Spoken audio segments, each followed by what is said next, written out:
Bismillahirrahmanirrahim. Alhamdulillahi Rabbil Alamin. Wassalatu wassalamu ala Rasulillah wa ala alihi wa sahbihi ajma'in. Amma ba'd. Assalamualaikum warahmatullahi wabarakatuh.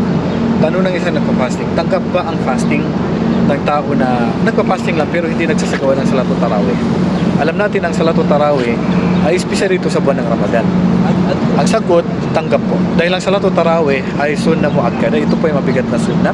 Ibig sabihin, hindi naman siya umabot sa pag na obligado siya. Pag nagawa mo, may gantimpala. Pag hindi mo nagawa, wala ka namang kasalanan. Pero napakalaking gantimpala po yung mawawala sa atin pag hindi natin isinagawa ang Salatul Tarawih sa buwan ng Ramadan. Dahil ang Propeta sallallahu alaihi wasallam kanina sinabi, "Man qama Ramadan imanan wa ihtisaban, ghufira lahu ma taqaddama min dhanbi." At sino mang itinayo niya yung katulad ng Salatul Tarawih sa gabi ng Ramadan, na may pananampalataya at may paghahangad ng gantimpala sa Allah subhanahu wa ta'ala, ay patatawarin sa kanya ang mga nakaraang kasalanan niya.